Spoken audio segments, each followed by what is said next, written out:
আসসালামু আলাইকুম দর্শক, দেশ এবং দেশের বাইরে যে যেখান থেকে আমাদের এই ভিডিওটা দেখছেন সবাইকেই হাবিবুর রহমান মৎস্য প্রকল্পের পক্ষ থেকে শুভেচ্ছা এবং অভিনন্দন জানাচ্ছি। দর্শক, কথা বলছি আমি মোহাম্মদ মাহমুদ রাজীব এবং আমাদের মাছ চাষের যে প্রকল্প এইটার স্থান হচ্ছে ফরিদপুর জেলার ভাঙ্গা থানায়। দর্শক, ইদানিং দেশের বিভিন্ন প্রান্ত থেকে অনেক চাষি ভাইয়েরাই তাদের পুকুর থেকে মরা মাছ তুলে আমাকে ছবি তুলে পাঠাচ্ছেন এবং তারা বলতেছেন, ভাই মাছটা একেবারেই সুস্থ, মাছে কোনো সমস্যা নাই, কোথাও কোনো সমস্যা নাই, এই মাছটা মারা গিয়েছে কেন? দর্শক, আজকের ভিডিওটা খুবই সংক্ষেপে করব। তো হঠাৎ করে পুকুরে দুই একটা মাছ মারা গেলে সবার আগে যে কাজটা করি, আমরা বোঝার চেষ্টা করি না যে মাছটা আসলে কেন মারা গিয়েছে। প্রথমেই আমরা এটার বিষয়ে একটা মতামত দিই যে এটাতে কোনো সমস্যা নাই। দর্শক, এটা আমাদের পদ্মা নদীর কাতলা মাছ। গত বৈশাখ জ্যৈষ্ঠ মাসে আমরা পদ্মা নদীতে যে কার্প জাতীয় মাছের পোনা পেয়েছিলাম, সেই পোনাগুলোকে নার্সিং করে এখন বিক্রি করতেছি। তো তার মধ্যে কিছু পোনা এরকম খুব দ্রুতই আসলে বড় হয়ে যায়। তো দর্শক, এই পোনাটা কেন আসলে মারা গিয়েছে, দেখুন আমার এই মাছটাতে কোথাও কোনো সমস্যা নাই, কোথাও কোনো স্পট নাই। আমি আপনাদেরকে বিস্তারিত দেখাচ্ছি, তাহলে বুঝতে পারবেন। কাশেম ভাই লেজটা দেখান তো, করেন তো লেজ। দর্শক, একটু খেয়াল করে দেখুন যে কত সুন্দর, লেজের দিকে কোথাও কোনো স্পট নেই। উপরের পাখনাটা দেখান, উপরের পাখনাটা, হ্যাঁ দেখুন দর্শক, উপরের পাখনাতেও কোথাও কোনো স্পট নেই। নিচের পরগুলা দেখান, পাখনাগুলো। এটা দেখুন পিছনের পাখনা, এই মাঝের পাখনা দুটো দেখেন, এই মাঝের পাখনা দুটো দেখুন দর্শক, সামনের দুইটা দেখেন, সামনের পাখনা দুটো দেখুন একেবারেই সুস্থ এবং মাছের মুখটা দেখুন খুব সুন্দর। উল্টান, মাছটাকে উল্টান দর্শক, এই সাইডের দিকটা দেখেন। দর্শক, এই পাশটা দেখেন, একই অবস্থা, লেজের দিকে কোথাও কোনো স্পট নেই, পাখনার গোড়ায় নেই, মাঝের পাখনার গোড়ায় নেই এবং সামনের যে দুটো পাখনা ওইটাতেও নেই। উপরের পাখনাটা দেখেন, উপরের পাখনাটা দেখুন কত সুন্দর। এখন দর্শক, বিষয় হচ্ছে মাছটাও কিন্তু দেখতে খুব একটা যে রোগা সোগা তাও না, কিন্তু মাছটা মারা গেল কেন? একটা বিষয় আপনাদেরকে দেখাই, এটা দেখলে আপনারা বুঝতে পারবেন। মাছটাকে হা করান তো কাশেম ভাই, মুখের ভিতরে, মুখের ভিতরে, হ্যাঁ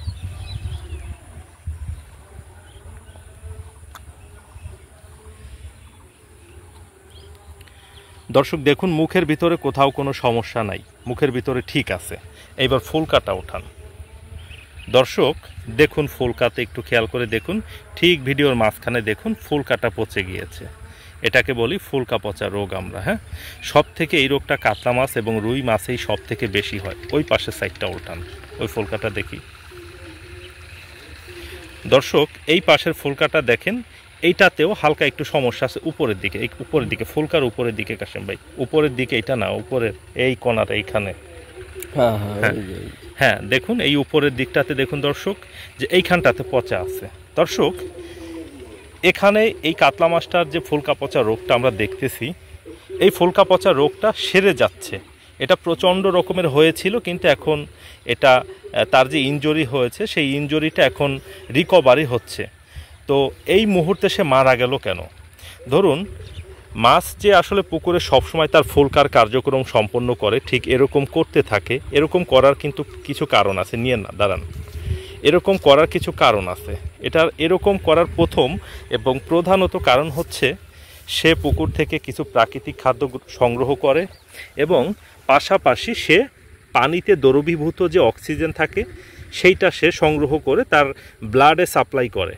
তো দর্শক, ফুলকাতে যখন পচন থাকে বা ফুলকা যখন পচে যায়, তখন এইরকম করতে তার অসুবিধা হয় এবং এরকম করলে তার চোয়াল দুটি ব্যথা হয়ে সে একটা সময় আর সারভাইভ করতে পারে না। ফলে দেখা যায় যে তার শারীরিক কোনো সমস্যা নাই, কোনো ফাঙ্গাল ইনফেকশন নাই, কোথাও কোনো সমস্যা নাই, তার যে দৈহিক গঠন সেইটাও মোটামুটি ভালো আছে এবং তার স্বাস্থ্য মোটামুটি দেখেন যে খারাপ নাই, মোটামুটি ভালোই আছে। তার যখন ফুলকা পচা রোগ হয়েছে সে তো ঠিকঠাক মতো খাবার খেতে পারেনি, অ্যাটলিস্ট 10 থেকে 15 দিন তো সে আহার করেনি, তারপরেও তার স্বাস্থ্য মোটামুটি ভালো আছে। আমি এই জন্যই বললাম যে সে কিন্তু সেরে যাচ্ছিল তার রোগটা, হ্যাঁ, তার ফুলকা পচা রোগটা সেরে যাচ্ছিল, কিন্তু লাস্ট স্টেজে এসে সে আর সারভাইভ করতে পারে না, এই জন্য মারা গিয়েছে। তো দর্শক এবং সম্মানিত চাষি ভাইরা, যাদের পুকুরে এরকম দুই একটা মাছ মারা যাবে, মারা যাওয়ার সাথে সাথেই হতাশ হয়ে যাবেন না। মারা গেলে সবার আগে মাছটাকে তুলবেন, বা যে মাছগুলো মারা যাবে সেইগুলোকে তুলবেন, তুলে এদের বিষয়বস্তুগুলো বোঝার চেষ্টা করবেন যে কেন মারা গেল। এখন ফুলকাতেও যদি পচা না থাকে তাহলে পেট কেটে দেখার চেষ্টা করবেন যে পেটের ভিতরে কোনো সমস্যা আছে কিনা, খাবার আছে কিনা, তার আসলে লিভারে চর্বি হয়ে গিয়েছে কিনা, বা সে আসলে ডাইজেস্ট করতে পারতেছে কিনা ঠিকঠাক, এই বিষয়গুলো বোঝার চেষ্টা করবেন। দর্শক, আমার এই পুকুরে এই পোনাগুলো আমি নার্সিং করতেছি। আমার মিনিমাম 10 থেকে 15টা ডেলিভারি আটকে আছে। এই পোনাগুলো একটু অসুস্থ হয়েছিল। এই পুকুরে আমি প্রাকৃতিক খাবারের ডোজ হিসাবে এর আগের ভিডিওতে আমি বলেছি যে সরিষার খোল, রাইস পালিশ, চিটাগুড়, আটা, ভুট্টার গুঁড়া এবং এর সাথে অল্প পরিমাণে কিছু রাসায়নিক সার দিয়েছিলাম। তো এই অতিরিক্ত তাপদাহে সার ব্যবহার করার কারণে, অর্থাৎ রাসায়নিক সারটা পুকুরে দেওয়ার কারণে কিছুটা সমস্যা হয়েছে, এবং ওই রাসায়নিক সার বলতে ইউরিয়া সার থেকে বিশেষ করে এই রোগটা চলে আসছে। এই কারণে মাছটা মারা গিয়েছে। এইটা না, শুধু বেশ কয়েকটা মাছ মারা গিয়েছে এবং আমি ডোজ করে দিয়েছি। আল্লাহর রহমতে আমি যেই ডোজগুলো করার দরকার সেগুলো করেছি। এখন ইনশাআল্লাহ রিকভারি হচ্ছে। গতকালকে বেশ কয়েকটা মাছ মারা গিয়েছে, আজকে সেই তুলনায় অনেক কম। আজকে মাত্র 2-4টা মারা গিয়েছে। ইনশাআল্লাহ আগামীকাল এবং পরশু দিন থেকে আর মারা যাবে না, এবং তারপরে মাছগুলো সুস্থ হলে ইনশাআল্লাহ যখন ডেলিভারি করি আমি আপনাদেরকে অবশ্যই ভিডিও আকারে দেখাবো। দর্শক, শত ব্যস্ততার মধ্যেও আমি এত কষ্ট করে আপনাদের জন্য ভিডিও বানাই। আমার কাজের ফাঁকে ফাঁকে আমি ভিডিওগুলো তৈরি করি এবং একটা সময় নিয়ে তৈরি করে আবার ইউটিউব চ্যানেলে, ফেসবুক পেজে আমি আপলোড করি। দেখুন, এই ভিডিও আপলোড করে আমার কিন্তু ওইরকম কোনো লাভ নাই। তারপরেও আমি কেন করি? আমি আসলে মানুষের জন্য কাজ করতে চাই। আমার এই ভিডিও তৈরি করার উদ্দেশ্য হচ্ছে বিষমুক্ত, ক্ষতিকারক রাসায়নিক সারমুক্ত এবং সীসামুক্ত মাছ উৎপাদনে চাষিদেরকে উদ্বুদ্ধ করা এবং ভোক্তাদেরকে সঠিক খাদ্য ব্যবস্থাপনার নিশ্চয়তা করা। দর্শক, এইগুলো তো পোনা, এগুলো তো বড় মাছ না, এই জন্য এইটাতে আমরা অল্প পরিমাণে রাসায়নিক সার ব্যবহার করেছিলাম।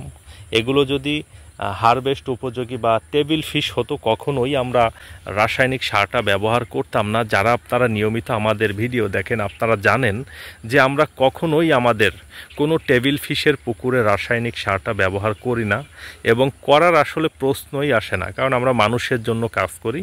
এবং এই বছর থেকে আমরা কখনোই আর কোনো পোনার পুকুরেও সার ব্যবহার করব না। আমি পরিকল্পনা করেছি সারের পরিবর্তে আমি বড় মাছের পুকুরগুলোতে যেরকম প্রোবায়োটিক ব্যবহার করি, এখন থেকে ইনশাল্লাহ আমার পোনার পুকুরগুলোতেও আমি প্রোবায়োটিক ব্যবহার করব। পোনার উৎপাদন যদিও কিছুটা কম হবে, তারপরেও সমস্যা নাই। যেটা করি আসলে প্রপারভাবে করব। এই দেখুন, এখন আমার পোনা ডেলিভারি করার কথা, অ্যাটলিস্ট 15 থেকে 20টা ডেলিভারি জমে আছে। ঈদের 2 দিন বা 3 দিন পর থেকে আমার এই ডেলিভারিগুলো করার কথা ছিল। দেশের বিভিন্ন প্রান্তে আমার পদ্মা নদীর পোনাগুলো যাবে, কিন্তু এই যে সমস্যার কারণে একসাথে 5টা পুকুরে এরকম সমস্যা হয়েছে, এই জন্য আমি পোনাগুলো ডেলিভারি করতে পারতেছি না।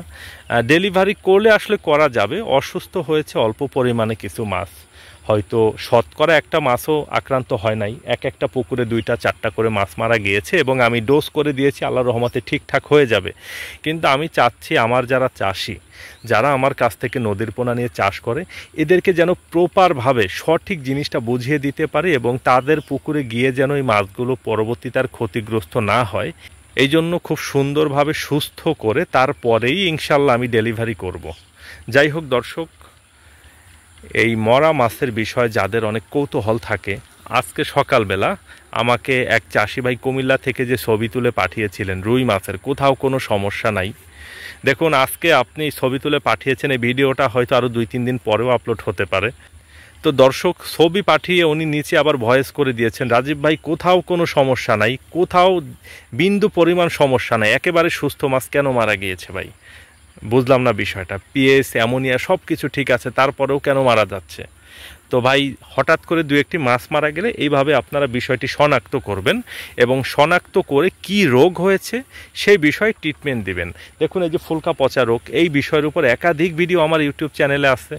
এই ফুলকা পচা রোগটা কোথা থেকে আসে, কিভাবে যায়, কি কি ওষুধ ব্যবহার করলে সেরে যাবে, এ বিষয়ে অনেক ভিডিও আমি আমার ইউটিউব চ্যানেলে, ফেসবুক পেজে দিয়ে রেখেছি। আপনারা চাইলে ওইগুলো দেখে ওই ডোজগুলো যদি করে দেন ইনশাল্লাহ ঠিক হয়ে যাবে। যাই হোক দর্শক, সবার সুস্বাস্থ্য এবং দীর্ঘায়ু কামনা করে আমাদের আজকের ভিডিওটা আমরা এখানে শেষ করতেছি। সবাই ভালো থাকবেন, সুস্থ থাকবেন, আমার জন্য সবাই দোয়া করবেন। আসসালামু আলাইকুম।